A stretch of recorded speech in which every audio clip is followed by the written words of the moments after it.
Alors, Jojo, expliquez à Popolaï ce que c'est que causerie, s'il vous plaît. Eh bien, causerie, c'est la rubrique qui met à lumière tout ce que les joueurs se disent sur le terrain ou bien les conversations qui se font dans les vestiaires. Voilà. Et aujourd'hui, on a demandé à Pep Guardiola, l'entraîneur de Manchester City, de donner son avis, de se prononcer même sur le fait que Yaya Touré soutienne Didier Drogba. Et voici ce que l'entraîneur espagnol a répondu.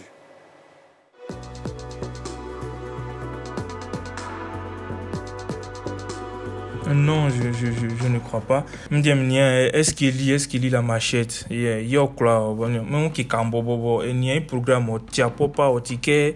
Aïe trou ngingati trou m'diem club. Il va faire don de poudre aux joueurs pendant les matchs.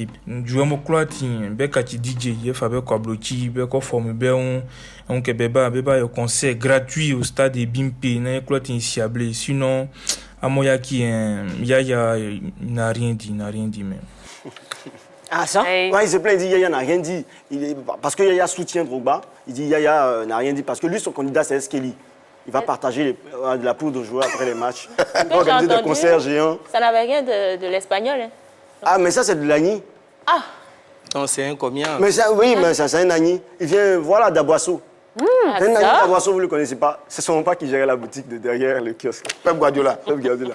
Son papa s'appelle Pépé là-bas.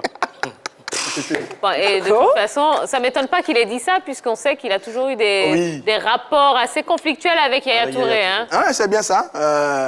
Yaya a passé quelques mauvais moments avec Pep quand il était au Barça. C'est d'ailleurs l'une des raisons de son départ de ce club mythique avec lequel il a fait une superbe saison en 2009.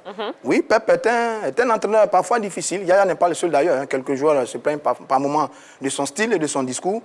Mais enfin bref, c'est ça aussi qui fait sa force parce que c'est un excellent entraîneur, ce Pep Guardiola. Même si on découvre aujourd'hui qu'il est Agni d'Aboisseau, d'accord. Boisseau, le quartier Piment.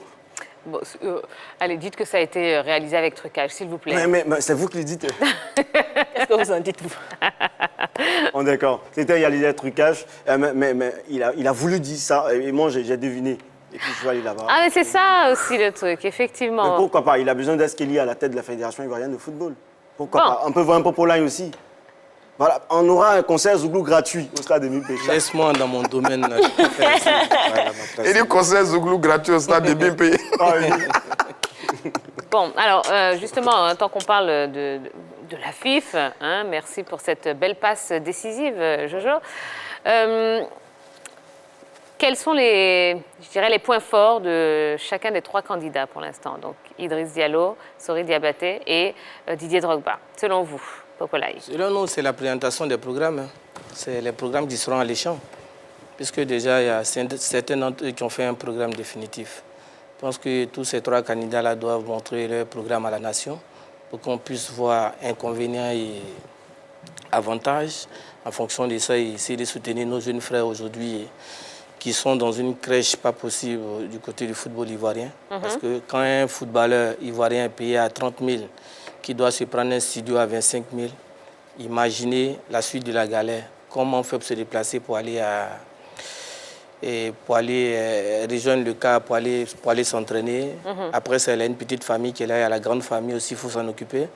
Et nous, quand on débutait les entraînements, quand on était encore plus jeune, on s'entraînait avec le Stella, qu'on appelait les yéyé à chose, comment on appelle? Adjamé, là. Ouais, Adjamé. Adjamé. Je pense que ce n'était pas facile, on était obligé de frôler les bus pour arriver à Adjamé. Moi, je pense qu'il faut un encadrement et un environnement pour que au moins ces gens puissent bien réfléchir et puis pratiquer le football comme il se doit. D'accord. Vous avez choisi Drogba, c'est bien ça. Hein?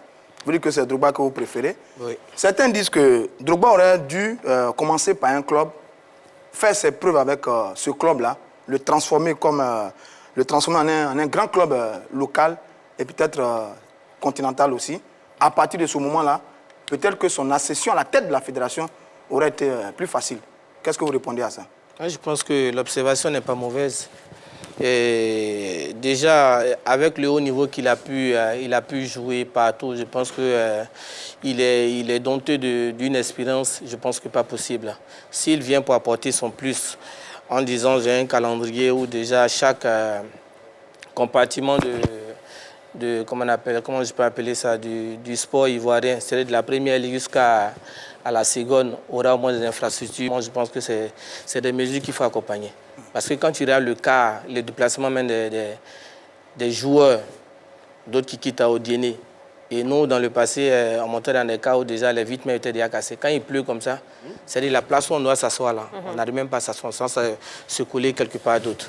Mais quand quelqu'un vient avec, un monsieur vient avec ses projets, qui veut étendre ça sur tout le monde, déjà il y a des cas qui seront à disposition des clubs et les joueurs seront payés comme il se doit et tout sera bien mis sur des rails. Moi, je pense que c'est des produits même qu'il faut accompagner, sans hésiter. Bon, vous citez beaucoup votre exemple, hein, mais juste pour les téléspectateurs, vous jouiez dans quelle équipe? Moi, je suis le président des artistes, chanteurs, footballeurs de Côte d'Ivoire. Mais avant, à l'époque? Avant, oui. J'ai fait le Stella. Après ça, bon, on a commencé à jouer les matchs de OASU puisque papa ne voulait pas qu'on joue. Papa était policier, il était trop strict. On a joué les matchs de OASU. Quand il y a des matchs de gala, on participe. On a joué même le match de gala de Pokou Laurent avec le ministre Samed. On a joué avec le grand frère Ben Badi. Ouais. Quand il y a des grands tournois, en tout cas, les gens n'hésitent pas à nous solliciter. Alors, quand vous jouiez... Oui, allez-y. C'est pas parce que nous sommes peut-être chanteurs que dans le pied, il y a pas reste. On dit dans le sac de piment, même quand on enlève le piment, tu mets la tête, tu sens tuer le piment. Donc, alors, quand vous étiez au Stella, il y avait qui dans votre promotion? Plein d'amis, ça date de longtemps. Ça date de très. Il y avait des gros noms ou pas? Bon, il n'y a pas de grands noms comme il se devait, parce qu'après nous est venu comme des joueurs comme Atta aujourd'hui qui est au Bénin. Il y a les Zadi Eloge qui sont passés au Stella. Il y a plein de joueurs qui sont passés au Stella. Et ça, c'était après vous? Voilà, ça, c'est après nous. D'accord. C'était la belle époque. Eh bien, très bien. Oui. Alors, on n'a pas fini de parler de la FIF notamment, mais on va parler surtout dans le débat des artistes qui affichent leur soutien à un club ou à un joueur. Est-ce que ça a un impact sur leur carrière? Ça, c'est dans le débat. Il y aura également le penalty de Popolaï. Ouais, un moment historique à vivre tout à l'heure. Et puis, le défi de Jojo, hein, puisque Popolaï ne va pas rester là sans rien faire. Ben non, ça ne nous ressemble pas ici sur le plateau de la Grande Team, mais ce sera juste après ceci.